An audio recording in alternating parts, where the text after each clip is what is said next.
Como dicen las escrituras, el hombre deja a su padre y a su madre. Cuando Pablo está hablando, como dicen las escrituras, se está refiriendo al Antiguo Testamento, porque este texto aparece en el libro de Génesis. Como dicen las escrituras, el hombre deja a su padre y a su madre y se une a su esposa, y los dos se convierten en uno solo, dice Pablo. Y continúa. Eso es un gran misterio. Y miren lo que dice, que eso es un gran misterio. Pero ilustra la manera en que Cristo y la iglesia son uno. Por eso les repito, cada hombre debe amar a su esposa como se ama a sí mismo, y la esposa debe respetar a su marido.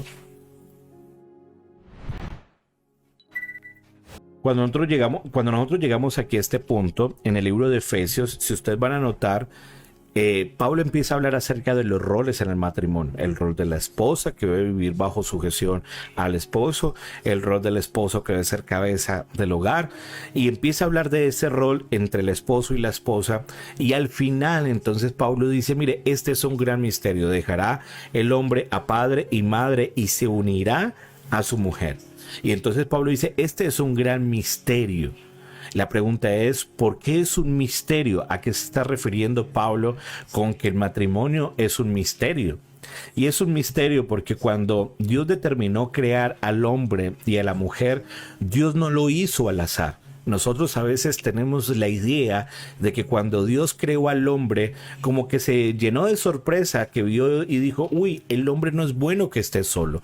Y parece... Hay muchos que piensan de que esto como que fue una circunstancia, o como que la mujer hubiera sido creada en respuesta solamente a una cuestión circunstancial, como que el hombre, el Señor se dio cuenta sorpresivamente de que el hombre no estaba completo, pues vamos a crearle una ayuda idónea. Y pensamos de que esto fue algo fortuito, algo que fue hecho en el camino, y de ninguna manera. Toda la creación del Señor fue previamente establecida, ideada por Él. Así que cuando Dios tuvo la idea de crear al hombre, también tuvo la idea de crear a la mujer, porque la mujer y el esposo apuntan específicamente a algo que el Señor quiere mostrar a través del matrimonio. Y a esto es lo que yo le llamo el significado del matrimonio.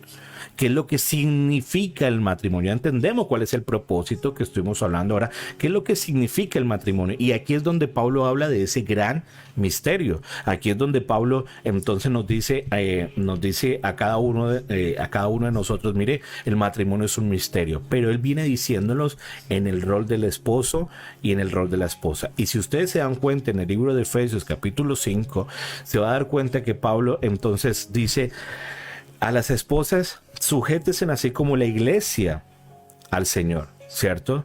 Y esposos, amen a sus esposas así como el Señor ama a la iglesia. Porque el matrimonio está significando, está mostrando la relación entre Cristo y la iglesia.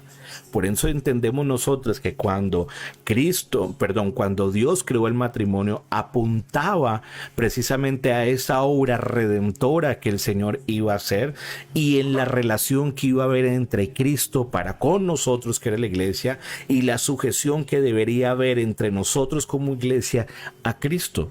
Y entonces ahí es donde nosotros entendemos ese maravilloso misterio. Y por eso, como dice Pablo, que Pablo lo dice esto en relación a Cristo y la iglesia, que el misterio es en relación a Cristo y a la iglesia, porque eso es lo que significa el matrimonio. Y por eso concluye Pablo en el versículo 33.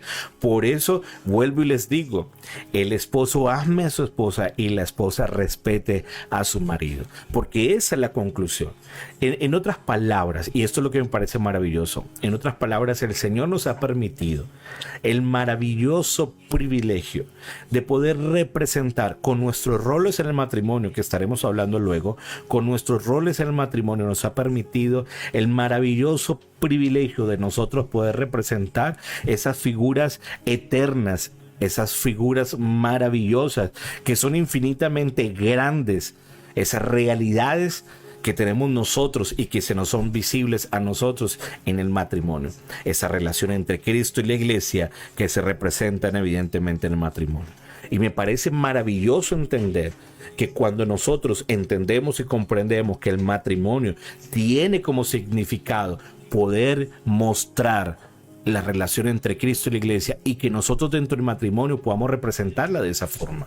Por eso yo creo que tanto las esposas tienen una responsabilidad, los esposos tienen una responsabilidad en esa tarea, pero esa responsabilidad, ojo, no es directamente con su pareja. Si bien es cierto, nosotros nos casamos y encontramos deleite en nuestra pareja y nos negamos para tratar de satisfacer las necesidades de nuestra pareja, pero nuestro objetivo dentro del matrimonio es poder representar bien exactamente el papel que se nos encomendó a nosotros. El esposo representar muy bien la labor de Cristo para con la iglesia, y la esposa representar muy bien la labor de la iglesia para con Cristo. Pero que entendamos esto, que lo hacemos inicialmente no por una responsabilidad con nuestra pareja, sino que lo hacemos inicialmente por una responsabilidad que tenemos para con nuestro Dios, quien fue el que nos dejó ese mandato. El esposo no ama a su esposa por la respetabilidad o porque la esposa se lo merezca, sino porque Cristo dijo que lo hiciéramos así, porque Dios mismo lo dijo. La mujer no se sujeta a su marido porque su marido se lo merezca, ¿cierto? Y eso lo hablaremos profundamente, sino porque lo hace en obediencia a Cristo. Porque mire, iglesia, cuando nosotros nos casamos, y esto a veces muchos no lo han comprendido, cuando nosotros lo casamos, ¿por qué vamos ante el altar y ante la iglesia a casarnos y a dar nuestro voto? Si entendemos que el matrimonio es un pacto entre él y yo solamente, pues ¿para qué necesitamos ir a una iglesia y para qué necesitamos que haya más personas a nuestro alrededor? Pues en silencio, de manera privada, podríamos nosotros cuadrar y hablarlo, y listo, es un pacto entre los dos.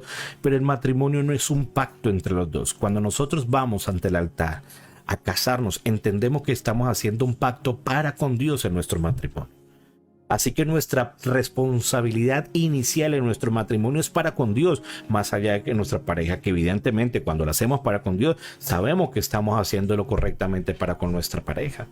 Pero nosotros necesitamos entender que nosotros hacemos es un pacto para con Dios. Y ahí va la respuesta para aquellos que dicen: pastor, ¿y cómo hago que mi esposa no quiere ejercer su rol, o mi esposo no quiere ejercer su rol? Usted hágalo porque sabe que es un pacto que usted está haciendo para con Dios. Pero ¿y entonces de qué me sirve hacerlo yo solo o yo sola si él no está también en ese mismo camino, en el mismo trayecto? Obedezca la palabra de Dios y Dios se encargará de los resultados. Sencillo. Pero nosotros entendemos que estamos representando que el matrimonio significa esa labor, ese rol, y lo tenemos que hacer en obediencia precisamente por el pacto que hicimos nosotros con nuestro Señor, y porque ese es su mandato para con cada uno de nosotros. Que Dios nos ayude a poder entender y comprender no solamente que el matrimonio es de Dios porque fue creado por Él, sino que tiene un propósito que es para su gloria, que es para su servicio, y que tiene un significado, y que es para que representemos correctamente, tanto el esposo como la esposa, correctamente representemos a Cristo y a la iglesia. Y ¿sabe una cosa? Por consecuencia, esto va a beneficiar a nuestros hijos, que van a ver evidentemente el rol que hemos hecho correctamente representando esa tarea. Iglesia, espero que este video, esta enseñanza sea de bendición. Recuerde que puede dejar su like, su comentario, su reacción, y poder ser de bendición a muchas otras personas. Un fuerte abrazo, que tengan un excelente día.